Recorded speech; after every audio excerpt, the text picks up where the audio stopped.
you came to Dubai a few years ago, you'd have got this, sand and loads of it. Then an amazing thing happened.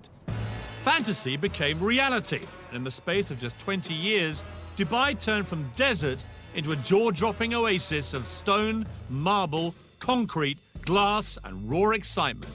But the bolder and wackier the idea, the more likely it was to be accepted. Giant islands the shape of palms that could be seen from space. And soon there'll be the world's tallest skyscraper, a modern-day Tower of Babel that slices through the clouds at almost a kilometre above the ground. Dubai has become a centre of a modern-day gold rush.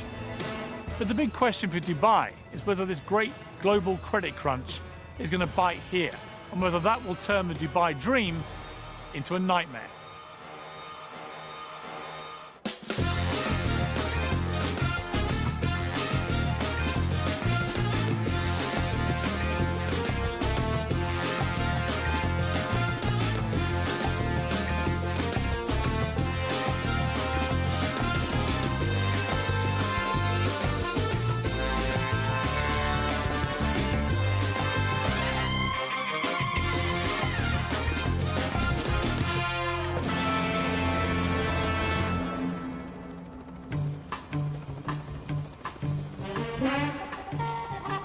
Dubai is one of the 7 states that make up the United Arab Emirates, under the rule of Sheikh Mohammed bin Rashid Al Maktoum. Its reputation as a tax-free haven and land of opportunity has attracted 120,000 Brits, all chasing the Dubai dream. You have both completely lost your marbles. I mean, you have paid $50 million for a load of sand. A dream where your position in society can be elevated overnight and vast riches are there for the taking. It's quite a journey from a secretary on an Oxfordshire estate to this, flogging £17 million apartments in Dubai. In a country where Sharia-based law is dished out on crop-top wearing partygoers, what's it really like to live here? And mixing with the locals, I talk tactics with the man that bought Man City. There's the Burj Al Arab. And what about the world's financial meltdown? Are they feeling the heat? You say credit crunch, people say, whoa, whoa, there's no credit crunch in Dubai. It's not coming, it's here. But lurking in the background, behind all of this, is the fact that in just 10 years' time, Dubai's oil will run out. The race is on. If you'd invested in property out here over the past 6 years, I'd give your financial advisor a raise, because you'll easily have trebled your money. But it wasn't for the faint-hearted. 4 miles out to sea is probably the craziest property investment on the planet. For sale, 300 islands that, seen from above, replicate the countries of the world. This is absolutely ridiculous. I've heard about this place, I've seen the pictures, I know all the facts.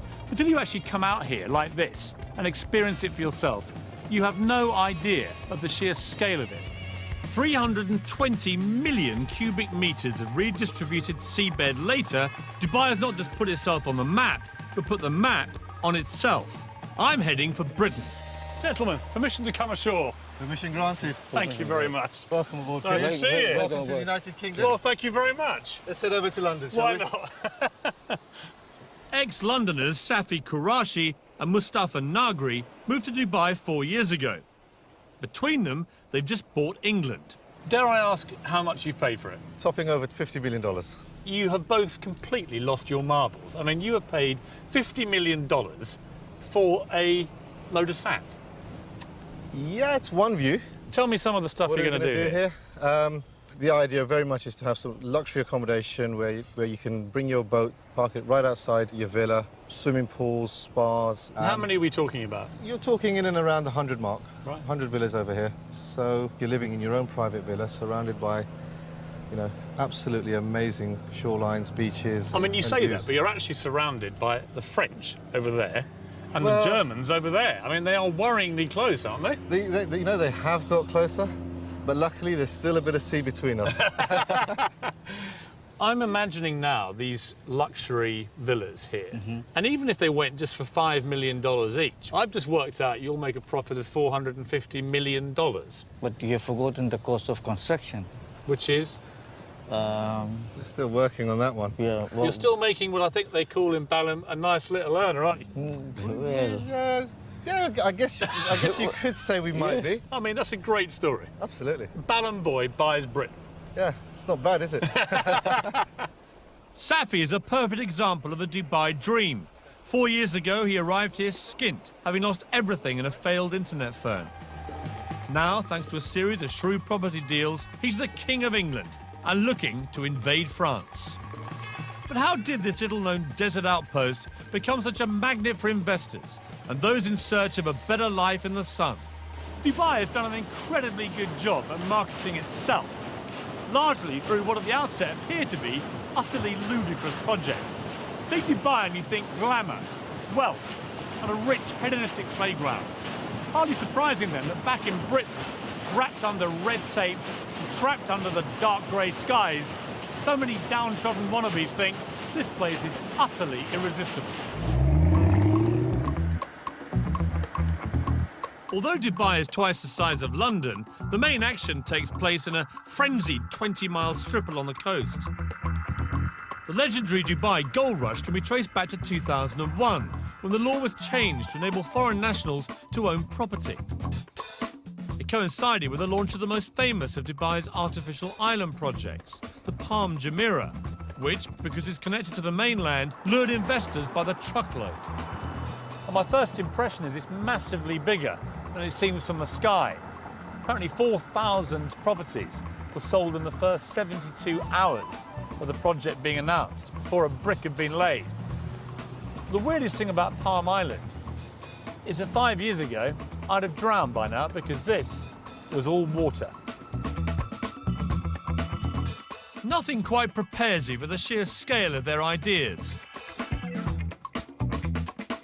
Palm Jumeirah is so huge, its central trunk supports 2 6-lane motorways. At the tip, 3 miles out, sits Dubai's latest 5-star hotel, the Atlantis, complete with an underwater lost city in a fish tank. The Beckhams acquired a place here, and Ashley Cole and Michael Owen followed suit, creating a Middle Eastern Wag mare. It may look like Brookside on the beach, but having a palm address is the ultimate status symbol. And living the dream on Frond D is Neil Petch. Neil came out here 14 years ago and now publishes the Dubai version of GQ magazine. Judging by his cars, a Bentley, a vintage Jaguar and a Ferrari, life is good. Okay, here we are, ladies. Throw in a Russian model wife and her glamorous friends, and I'd say Palm living is very good.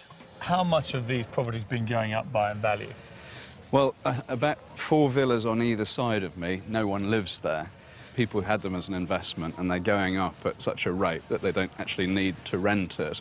I wish I were in that position. I mean, if you bought that one at the start, for example, what would you have paid? Well, that was probably about £700,000, 2.6 million dirhams in our currency. And what would it be worth now? 15, something like that. So around 6 times what you paid for it? Exactly. So it's been an amazing investment for people.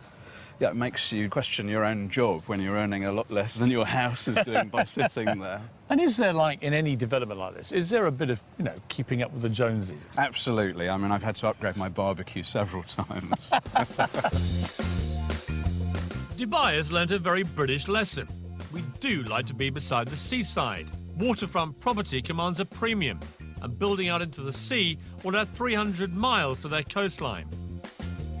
But when we struggle to build something as simple as a Millennium Bridge, how do you create an entire city in just 20 years? I have some days when I say, you know, this is crazy. I want to go to New Zealand. I want to live in a farm, you know. And when you built it, how do you make sure the rich come flocking? This is ridiculous. I mean, how many towels are there? Why would you need 100 towels? And at the world's only 7-star hotel, I sampled the Dubai dream for myself.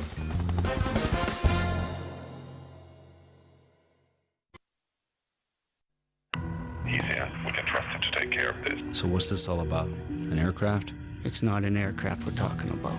The Insignia project. What are they doing down there?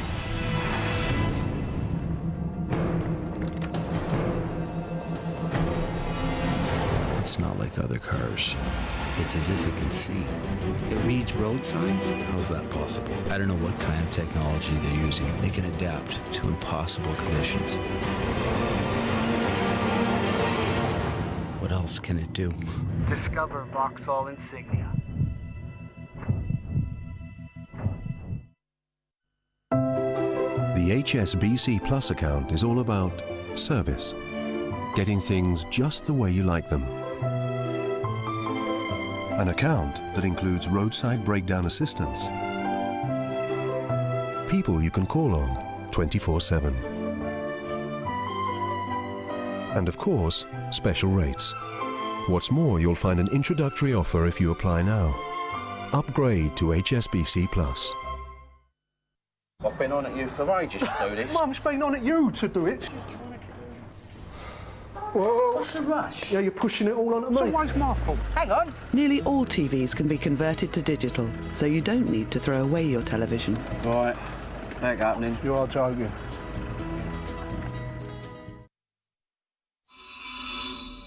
TravelSupermarket.com compares the rates of over 100,000 hotels, over 50 car hire companies, and millions of flights, comparing quotes from online travel agents, tour operators, and budget and charter airlines. Cool. We need to fly to Barcelona. As soon as possible. TravelSupermarket.com compares the market in seconds, making it easy for you to choose the best deal. TravelSupermarket.com, the price comparison site. With more than 1 million homes for sale or rent, you'll see more at rightmove.co.uk.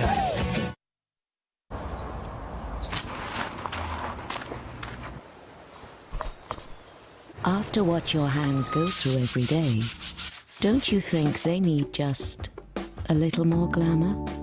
Fairy Clean & Care Aloe Vera and Cucumber helps look after your hands while you do the washing up.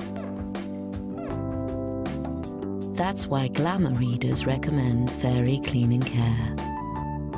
Sink into Fairy. Had a prang. Car off the road? Hey, no worries. In just 2 hours, More Than Car Insurance could get you a free courtesy car till yours gets fixed. In the words of Lionel Richie,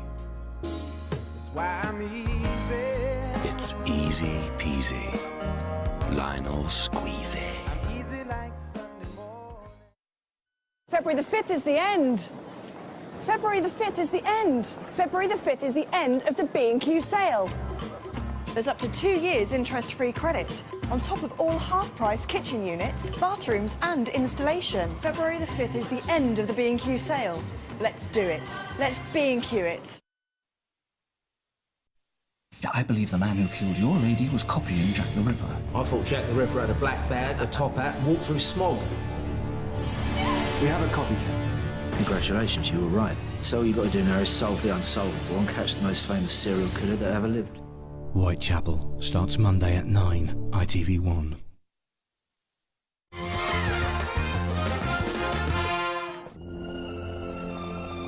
There are times when we build things so astounding that they become testaments to human ingenuity. The pyramids of Egypt, the Great Wall of China, and now, Dubai? Extravagance and Dubai go hand in hand, but this really does take the gold-plated biscuit. It's rumoured this 7-star hotel costs so much to build and run that it will never make a profit. But that's not the point. The Burj Al Arab is Dubai's Eiffel Tower, part of ruler Sheikh Mohammed's vision to put this place on the global map.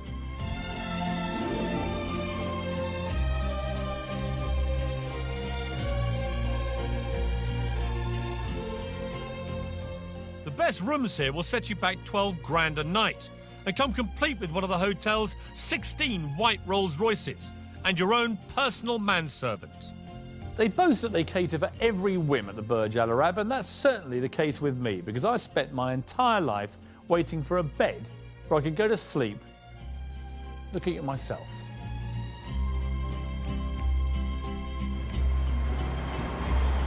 I'm here to meet builder Eddie Mitchell, who I last met at the height of the UK's property boom in Sandbanks, Dorset. Eddie was creating futuristic properties inspired by this hotel. He's been coming here on business for 5 years and is now a gold star guest, affording him extra special treatment. Watching you coming in, it was like watching a visit by the Queen. You know, there's like a cast of thousands offering you tea and dates and hand lotions. It's the same every time. My butler that I've had for 6 years, he meets us every time we come here. Whatever time of day, he's at the door. It's like coming home. So, Eddie, last time we met was in Sandbanks, where the funny thing was there is that you produced properties like this, which are, you know, by any normal standard in Britain, completely barking mad, futuristic, emporiums of glass and concrete and everything else. Out here, you're known as Mr. Boring, because, I mean, that is not even first base, is it? Not really, no, Piers. I mean, you must love it here. It's like a permanent building site. Yes, but probably the biggest building site in the world, and after 30 years of building, I just love it. You're like a pig in a sty, aren't you, Eddie? Yeah, definitely. For those who bought at the start in the Palm or the World or the Burj Dubai, how much money are people making? I'm sure people are making many millions. I mean, I heard of one Chelsea footballer who had a place on the Palm that he's never actually lived in. He paid £400,000 for it, and he's just sold it for £3.5 million. Yeah, that's what he would have paid 6 years ago. And he would now make £3.5 million? Yeah, definitely. Without setting foot in the place? Yeah. How have I missed out on this again? We should have came here 6 years ago. No, but you always seem to pop up in these places at the right time. I went to Sandbanks right at the peak. I've come to Dubai right at the peak. What I need to do with you, Eddie, is stick with you in the down times. Well, you can come on site and be a builder if you want, Piers. The great thing about Dubai is there's always a stunning new location to practice your golf.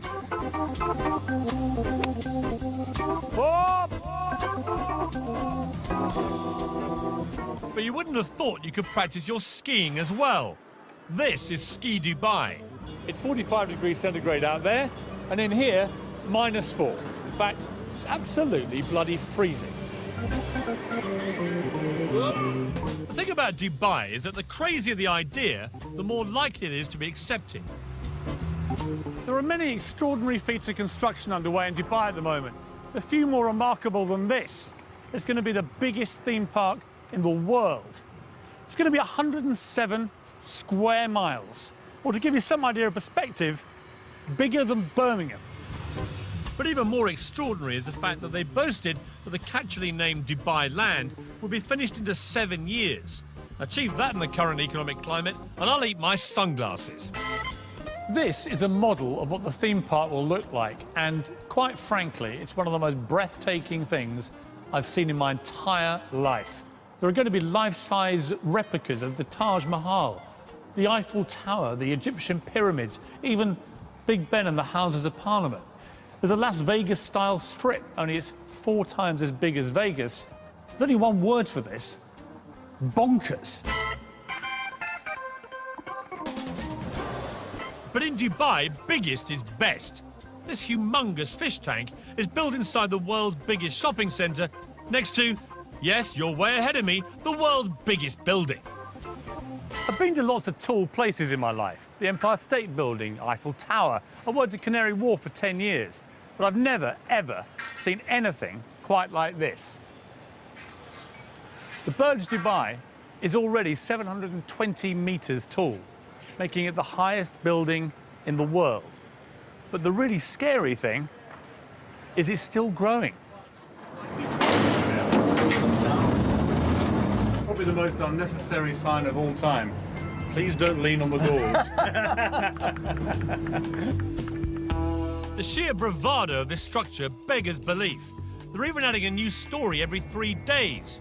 It's another part of Sheikh Mohammed's plan to make sure Dubai stands out. The final height is still top secret, but the ambition is to be almost double the height of the next tallest building on Earth. The Earth's vanishing. I've never been this high in my life anywhere. Mr. Ali Alabar, the 5th most powerful man in Dubai, is chairman of Emaar, the government-backed construction company building the tower. So we're right in the middle here on floor 160. We're 611 metres up. Yeah. there's still, as I can see, I mean, there are 20, 30 floors more already under construction. Yeah. Does it wobble, this? I mean, does it move around? No, it doesn't move much. Do you know how far? I think if it moves maximum, probably move this much. Who's going to be here? I mean, who will be on these floors? I think indeed these are office floors. People have bought private apartments here too, right? Correct. Yes. What was the most expensive one, do you know? A whole floor could probably cost you about $45 million, a whole floor. Oh, a bargain. Yeah, it's a bargain compared to London prices, of course. You know Sheikh Mohammed better than many people. How would you describe him? I've been with him 15 years, and there are times when his energy is so unbelievable. This building here, the first time we've designed it was 90-story, and the meeting was 1 minute. And His Highness said, no. I said, okay. So I did, I think, about 120. He said, no. So I just brought a chart of all the tall buildings in the world, and I put in this building. And he said, okay, how much taller than the tallest? I said, well, we're about 40% taller. He said, good, you go.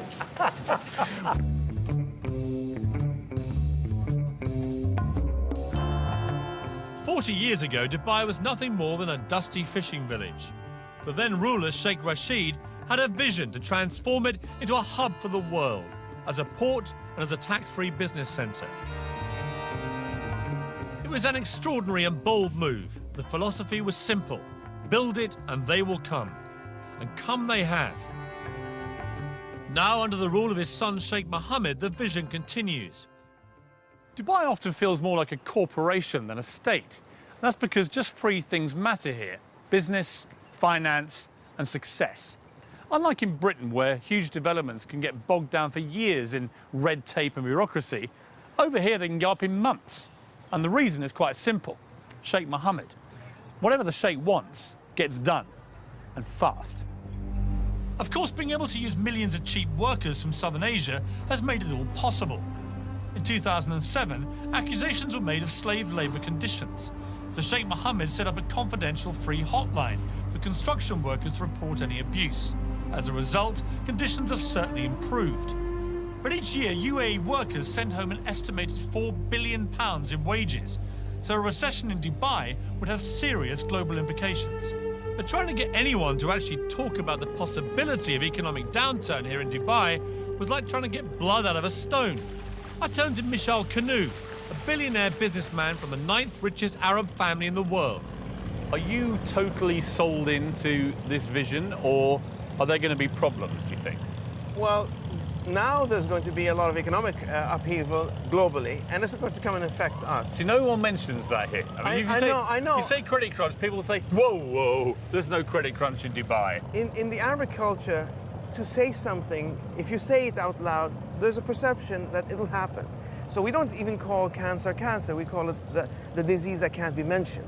It's the same mentality. Is there a credit crunch coming in Dubai? It's not coming, it's here. It already exists.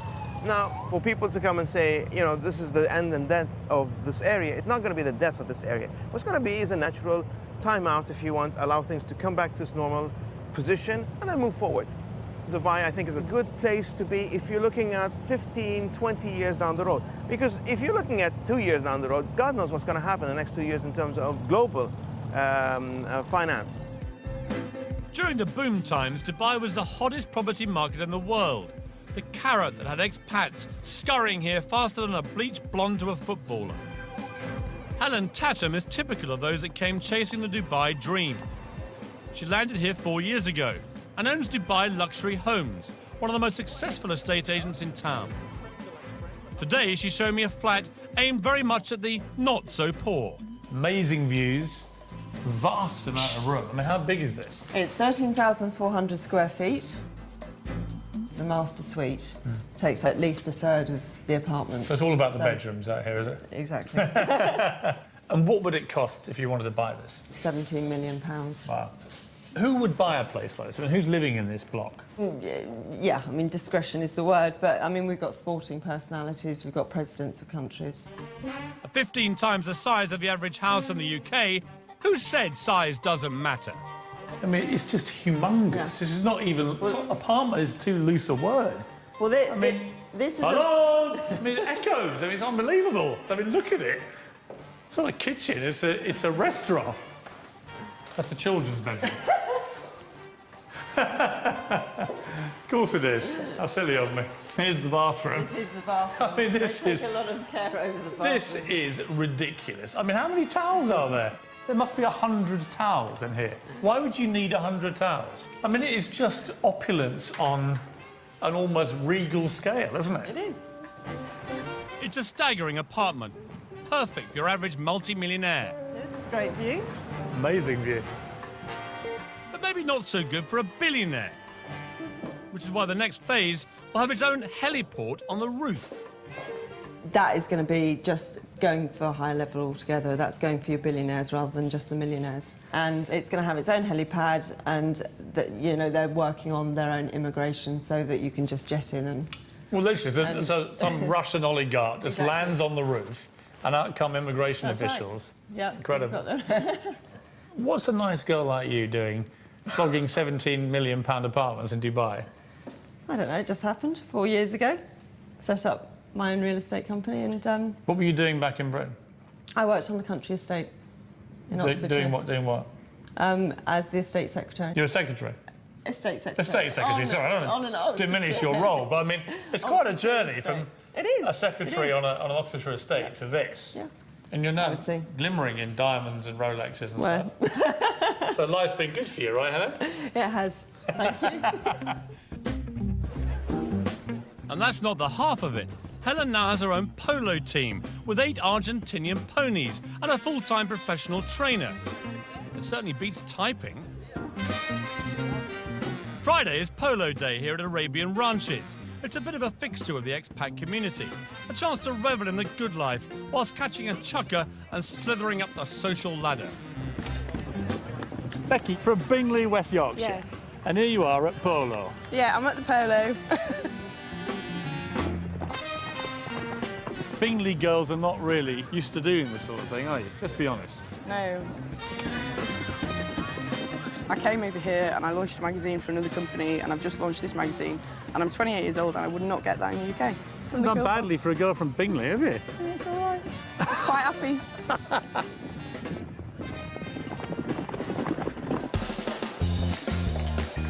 It's easy to get drawn into the good life in Dubai. Like the buildings that are going up, somehow out here, your expectations are, well, just higher. But to live up to those expectations, you're going to have deep pockets, especially if you fancy a personalised number plate. I have the 93. And how much was that? $2 million. $2 million? Yes. And I'll find out what it's like to live where hedonistic Western playgrounds exist in a country governed by strict Muslim values. And what happens when you cross the line.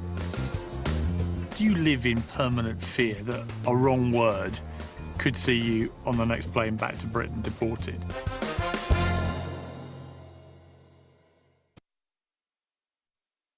Because of geography. Because of pearl divers and gold traders. Because they have, and simply because they can. Dubai is now the most extraordinary destination on Earth. And we can fly you there from over 100 cities worldwide. Fly Emirates to Dubai. New L'Oreal Infallible, the first long-wear lip duo compact. Colour lasts up to 16 hours. The balm helps lock in moisture. Brilliant. 10 radiant shades made to stay on your lips. Infallible. It's my lip color. New Infallible from L'Oreal Paris. Lasts up to 16 hours. Because you're worth it. From only £395 per eye, you could enjoy laser vision correction from one of Europe's leading eye care specialists. Visit opticalexpress.com now. The rip-roaring theatrical blockbuster Mary Poppins is now on at the Palace Theatre Manchester. Book your tickets today. Must end the 7th of March. How do you decide what's effective for your very dry skin? E45 cream is medically proven. E45 cream is designed to soothe and treat all the family's dry skin, even eczema. Dermatological E45, the #1 selling brand for dry skin. Every week, there are hundreds of new offers at Summerfield. Only £3 on Nescafe Gold Blend is just one of them. For fresh offers every week, pop into Summerfield. Meet the Dylans. They needed a new sofa and the DFS sale was on. I want leather, said Grandad. I want fabric and leather, said Gran. Red, said Sam. Flowers, said Susie. We're not spending over £600, said Dad. Under £300, said Mum. 4 years, interest-free credit, and a whole year payment-free, said the nice salesman. We'll take it, they said. Every sofa in the winter sale is reduced at DFS. The time has come. Herbal essences are reborn. Exotic extracts. Fantastic fragrances. Dazzling new formulas for ravishing results. Escape to a whole new world of luscious hair. New, yummiest ever herbal essences. The Great Escape. Thinking of taking off? With thousands of discounted airfares on over 135 airlines to over 1,500 worldwide destinations, take off with us. Netflights.com. We search, you save.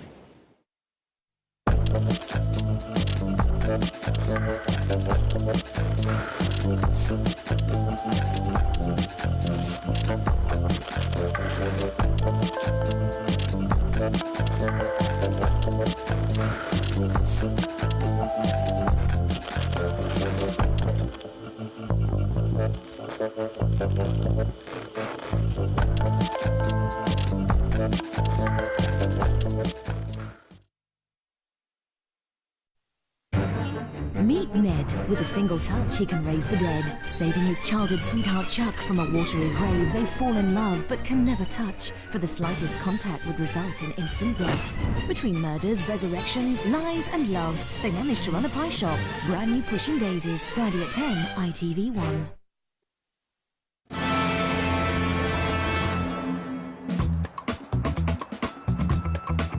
I wanted to get an Arab perspective on Dubai.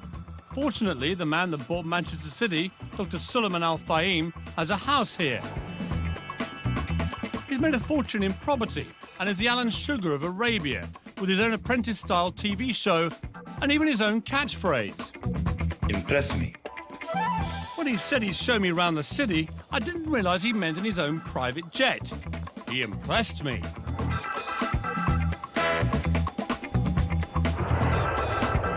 It's incredible to think about only 30 years ago, most of that would have been desert, right? 20 years ago, this part of Dubai was desert. There's the Burj Al Arab. It's become the symbol of Dubai.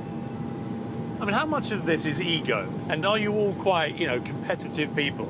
Is it like, you've built the biggest tower, I'm going to go and build a bigger one? It's not about the ego, it's about to show the capability. We want to show our royal family that we can do it. And what they're looking for is to build something unique, something extraordinary.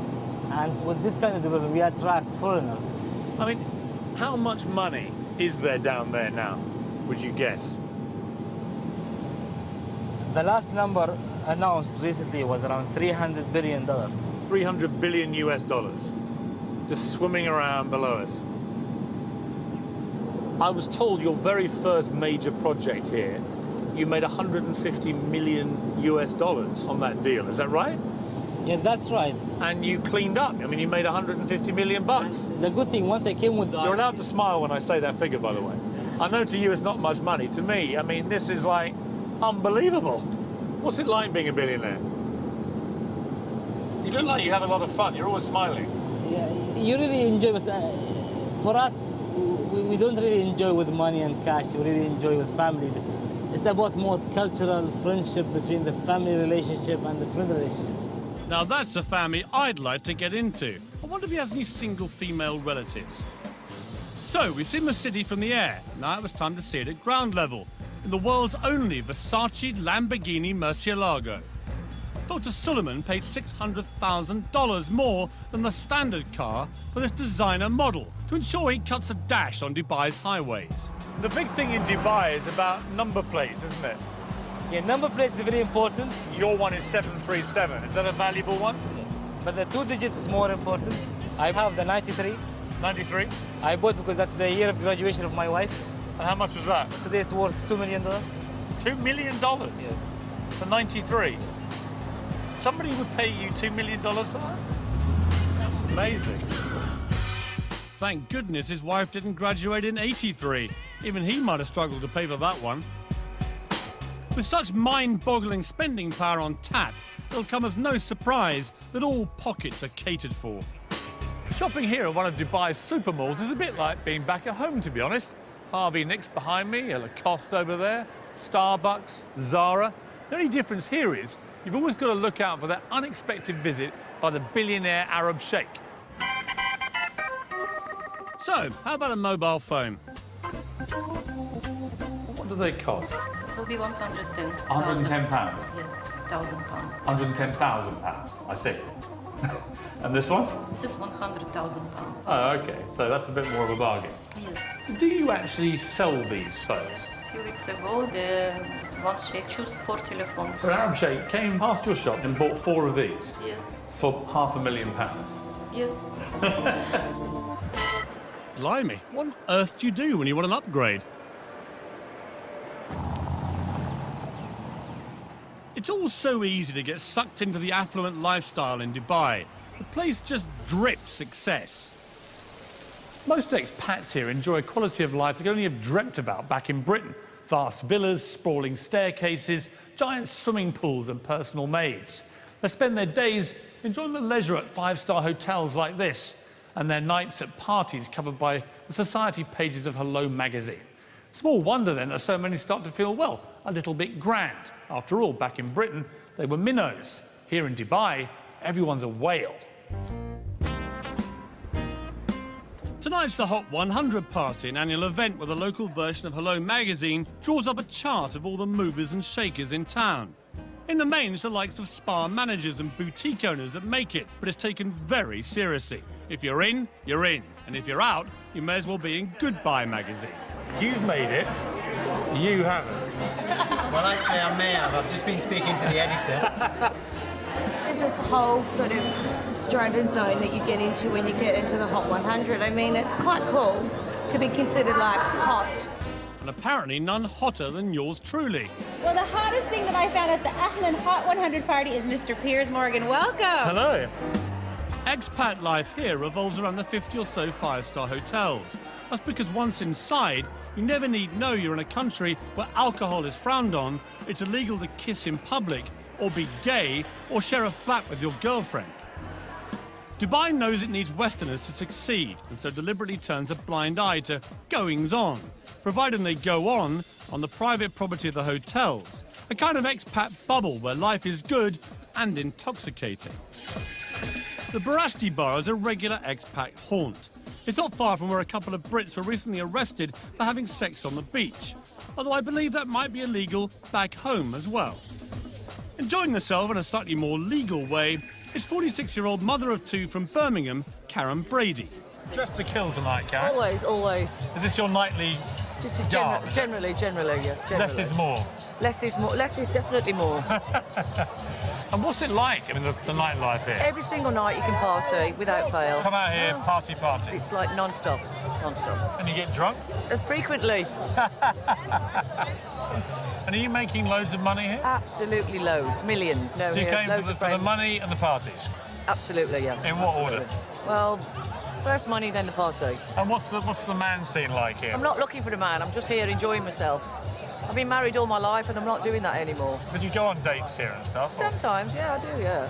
I like to have dinner with intellectual men, but I generally don't fancy them. Right. Well, we should go for dinner then.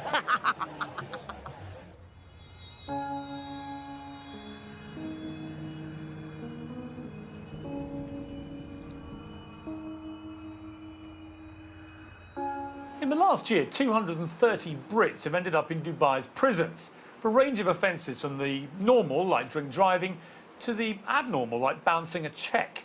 If you are going to come out here, make sure you learn the law. For example, sex outside of marriage can get you a year in jail. Possession of over-the-counter drugs that contain codeine, 4 years. Even Harry Potter books were recently banned from schools because witchcraft is strictly illegal in Dubai. It's a difficult society to get your head around. On the one hand, a traditional autocratic leader uses strict Sharia-based law to rule with a rod of iron. On the other hand, in the five-star hotels, you can forget you're even in the Middle East. But the two cultures exist side by side in parallel universes, and except for at the shopping malls, rarely mix. Consequently, the expats live in fear of making a silly mistake or inadvertently breaking a law that could, with a swipe of the pen, see them deported. I drove into the desert with blogger and ex-journalist Alexander McNabb. He's been living out here for almost 20 years and has first-hand experience of what happens when the two cultures clash. It is. It's like being on the moon, isn't it? Amazing.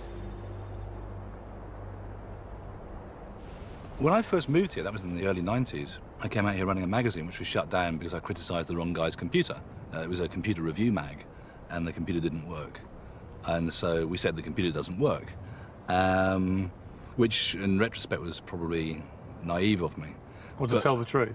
To tell the truth. But it offended a man who happened to be related to a man who happened to be in a position to do something about it. So my office was sealed by the Ministry of Information. Now, the great thing about Dubai today is that actually probably can't happen. Is it relaxing, the censorship? Is it getting easier? Yes, it is. If you can stand up a good story where a government department has behaved appallingly, I think you've got a chance of running that story. When I first came out here, you wouldn't have done. So you're now seeing allegations being made against some quite big figures in government and corruption investigations going on that were unthinkable here. It's a process of change. If you're in the media out here, as you are, do you live in permanent fear that a wrong word could see you on the next plane back to Britain deported? Are you wary about what you're telling me, for example? No, I don't think I have that fear. I might be horribly wrong, but I don't think I have that fear. I don't live in fear. I don't live in fear of saying what I think. Oh, don't worry, but I've just seen 2 quad bikes with a couple of government officials nipping over that dune. It's you they're after. They've been listening, haven't they? Part of the problem lies in the fact that the Sheikh can change laws virtually overnight. Tenants and landlords who ignore the villa sharing ban could be fined up to 50,000. While we were filming, in an attempt to stop overcrowding amongst unskilled workers, it was decreed illegal to share property with anyone except close family. If you're thinking of coming out here, make sure you do your homework. Disconnecting water and power supplies. Super. I'm off to meet an old friend, Patty Parfit. She moved out here with her son Harry after separating from her wayward husband Rick, guitarist of Status Quo. She'd been out here on holiday and thought Dubai would be the ideal place to change the status quo and mend a broken heart. A year on, however, and the Dubai dream is turning sour. Patty, Hello. how are you? Hello, I'm good, thank you, How darling. lovely to see you. And you, how are you? The last time I saw you was on a Status Quo tour bus. We don't talk about that. Welcome to my home. So this is your lovely piece of Dubai paradise. This is Very nice. this is our little hacienda. So this is the lounge. Yeah. This 4-bedroomed house is typical of the expat family lifestyle out here. Inside landscape gated communities are miles from anywhere. So this is the kitchen. Mm-hmm. Thankfully for the neighbours, it's detached. So, Paddy, you're in a very nice place here, but it's half an hour inland. What would you pay here for your rent? What do you... Oh, you're going to die. £32,000 for the year. And you have to pay Wow. up front in Dubai. So that's you had to write a cheque for £32,000? Yeah. For a year's rent in advance? Yeah. See, that strikes me as pretty expensive. It is. I mean, it's ridiculous So rent. your rental is up for renewal. What are you going to do? I'm taking it for 6 months, and then I just see how I go there. And what are they going to charge you for that? £27,000. What? In 1 year, they've nearly doubled it? Yeah. So, be warned, if your employer's not subsidising your rent, you'll be in for a nasty shock. It's terribly expensive in Dubai. It You get this really idea that is. this is wonderful tax-free haven. Yeah. Everything's dirt cheap. So it's not really like that. No, and, you know, I don't want to spoil anybody's holiday or dream to move to Dubai, but you really got to look at it because it's not all what it's cracked up to be. People who are watching this are going to be thinking, I quite fancy coming to Dubai. Yeah. And yet you seem to have fallen slightly out of love With the dream. Yes, I have, haven't I? Oh, God, where do I go now? I do miss my friends. I do miss my family. And it is difficult to meet people over here because everybody's, basically, it's family. And when I go out, I am a threat. I bet you are. How old are you? 57. I mean, that is amazing. Yeah. Recently divorced. To a rock star. Blonde bombshell. Used to be with a rock star. You are public enemy #1 to these women. Fantastic. That's rock and roll. So what does the future hold for Dubai? I'll be looking at the changing face of society here as it opens its doors wider to Western values. Could their secret defence against the credit crunch come down to a few familiar faces? Try some of these. God, that's disgusting. And just how much are they prepared to spend to make sure Dubai does become the greatest city in the world? Eyelid will be getting millions. Multi-millions. Multi-millions.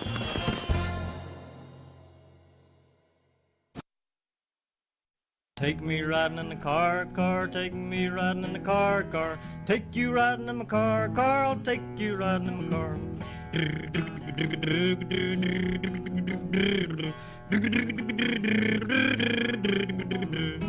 Click, clank, open up a door, girls, click, clank, open up a door, boys, front seat, back seat, boys and girls, take you riding in my car.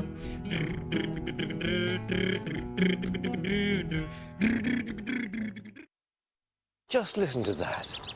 The wonderful sound of the upper classes. If you're really posh, you fly in. And unlike the poor old birds, you get to fly out again. If you want to fit in here, helps if you talk posh or speak Latin. But you don't have to be posh to be privileged. If you have 4 years no claims discount, Privilege will beat your renewal quote or give you a £50 discount if they can't. Afternoon, George.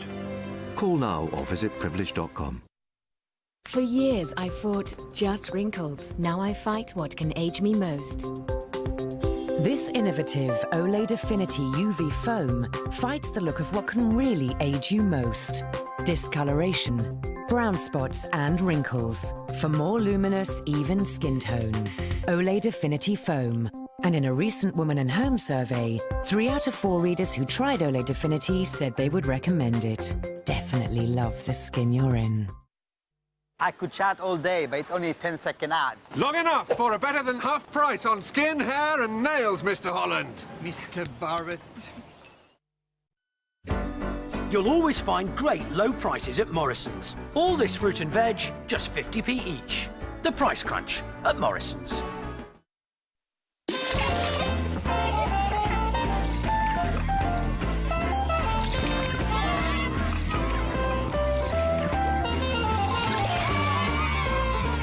Fixident, the adhesive for a secure hold and fit.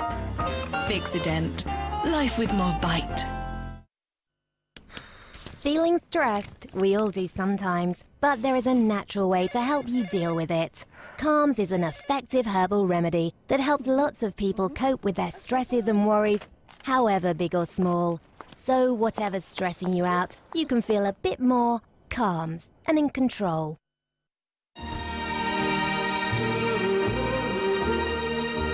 Welcome to my world. Won't you come on in? Welcome to my world. Built with you in mind. Thompson Holidays, built with you in mind. When Laura kept nodding off on her way to work, she felt it was time for a health assessment. She soon found herself in a very nice Bupa Wellness Centre. From her eye test to her ECG, they made it all nice and simple. Then she had a whole hour to chat to Sophie, the doctor. "You're a little anemic," said Sophie. "Apart from that, you're not in bad shape at all." To take the first step in finding out how healthy you are, try our free online health check at bupa.co.uk/healthcheck. Only on News at 10, captured by Somali pirates, a British sailor's story. Plus, pole dancing lessons for 14-year-olds. That's at 10. In the UK, we've taken thousands of years to develop our laws and customs, whereas Dubai has had just a couple of decades to try and find common ground so the 205 nationalities can happily coexist. Consider this, just 1.3 million people live here. Of those, 200,000 are Western expats, 900,000 are Asians, mainly workers, and that leaves just 200,000 local Emiratis. To put that in perspective, imagine living in Britain, where 5 out of 6 people were foreigners. And when you think of it like that, you kind of begin to work out that Dubai is actually quite a tolerant place.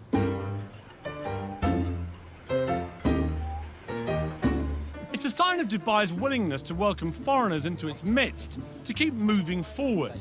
And someone taking full advantage of that acceptance is Derek Khan. Oh, it's very good.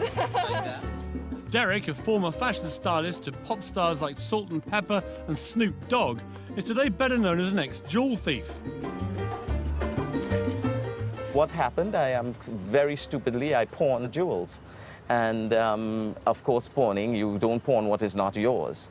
And I dug myself into a nightmarish hole. I would have to go take one piece of jewel, go to another company, and lied, basically, to get another piece, and which I pawned, and it became a circle, a nightmare circle. And you got a 2-year prison sentence? Yes, I did.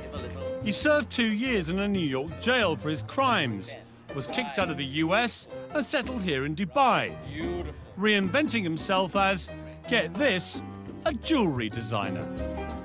There you are, a convicted thief, felon, for want of a better phrase.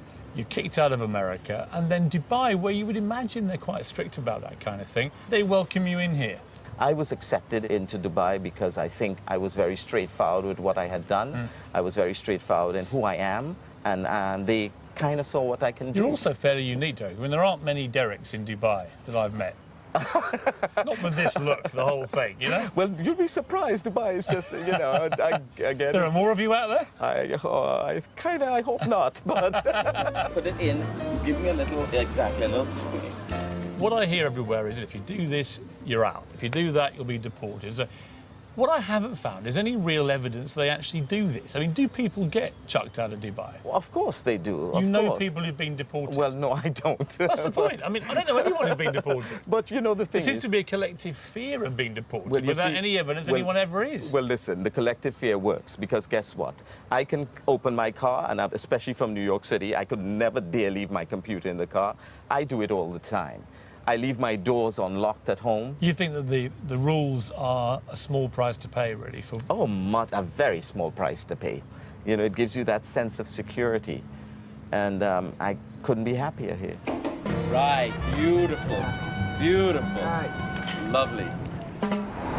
If Dubai is going to succeed, now more than ever, it needs people.